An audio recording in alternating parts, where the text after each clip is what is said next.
दोस्तों, आने वाली पीढ़ियां शायद ही इस तस्वीर पर भरोसा करें।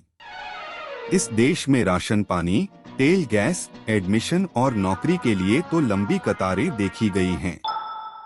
लेकिन सिनेमाघर के बाहर करीब 1 मील लंबी लाइन इससे पहले कम ही लगी थी।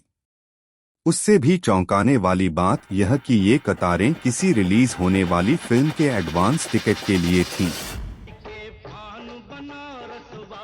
साल 1978।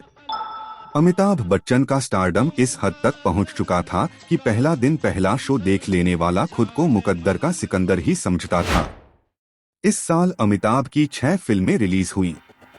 इनमें से किस फिल्म ने बॉक्स ऑफिस पर कितना धमाल मचाया या कितनी कमाई की, उसकी हर जानकारी आपको देंगे। लेकिन साथ ही बताते चलें कि यह तस्वीर कुछ दिन पहले खुद अमिताभ बच्चन ने शेयर की थी और बताया था कि फिल्म डॉन के एडवांस टिकट के लिए कई शहरों में ऐसी ही लंबी कतारें लगी थीं।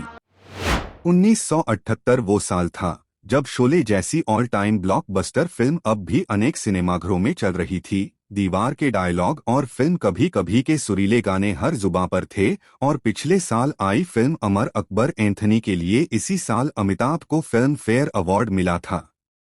फिल्म मेकर्स में अमिताभ बच्चन को साइन कराने की होड़ मची हुई थी और अमिताभ के लिए शूटिंग के डेट्स देना मुश्किल हो रहा था। जब पर्दे के पीछे ये हाल हो तो बुकिंग विंडो पर भीड़ के लिए पोस्टर पर अमिताभ की तस्वीर ही काफी थी।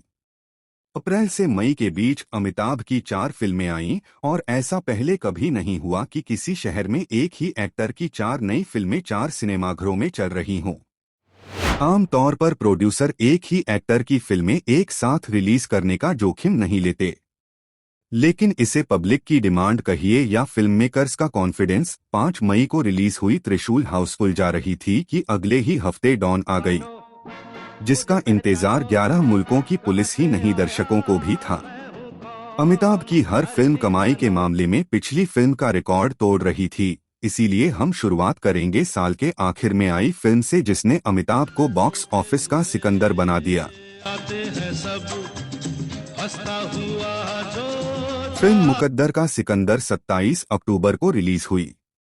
निर्माता प्रकाश मेहरा ने अमिताभ को जंजीर से चमकाया था और इस फिल्म में विनोद खन्ना, राखी और रेखा जैसी स्टारकास्ट भी थी। ऊपर से कल्याण जी आनंद जी के सुपरहिट गानों ने इस फिल्म को साल की सबसे बड़ी हिट करार दिया।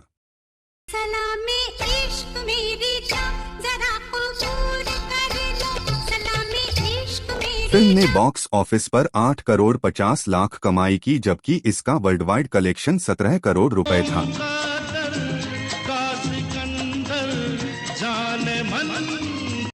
कमाई के मामले में दूसरे नंबर पर रही त्रिशूल।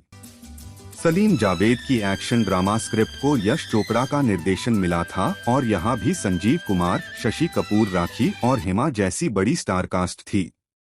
लेकिन सबको दाएं बाएं करते हुए एंग्री यंग मैन ने दर्शकों की तालियां ही नहीं, नोट भी बटोरे। एक दिन दौलत के लिए आपने मेरी माँ को छोड़ा था और आज उसी दौलत ने आपको छोड़ दिया। वैसे तो इस साल की सबसे चर्चित फिल्म डॉन ही रही, जिसने अमिताभ को अगले साल फिल्म फेयर अवार्ड भी दिलाया। एक बात समझ लो, डॉन को पकड़ना मुश्किल ही नहीं, नामुमकिन है। लेकिन कमाई के मामले में यह तीसरे नंबर पर रही।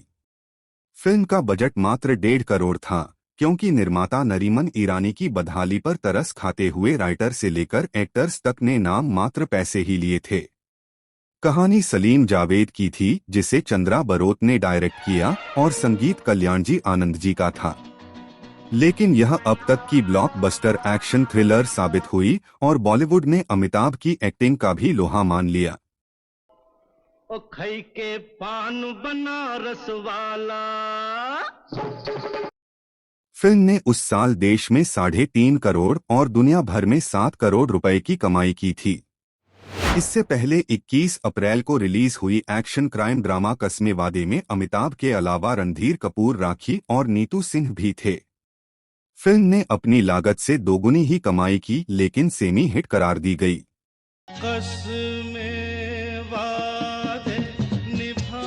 दोस्तों, आते हैं 5वीं फिल्म पर। साल की पहली फिल्म सुल्तान अहमद के निर्देशन में आई गंगा की सौगंध थी। अमिताभ, रेखा, अमजद खान, प्राण और जीवन के अभिनय वाली फिल्म 10 फरवरी को रिलीज हुई थी और तब तक बाकी 5 फिल्मों का क्रेज नहीं दिखा था।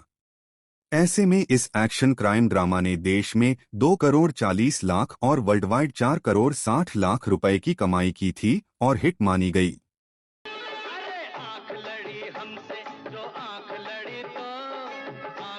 उस साल अमिताभ की छठी फिल्म थी बेशरम।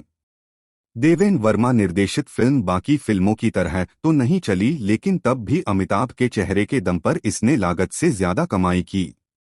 80 लाख की लागत वाली फिल्म ने देश में 1 करोड़ 30 लाख और दुनिया भर में 3 करोड़ का कलेक्शन किया था। बॉक्स ऑफिस पर इसे एवरेज माना गया।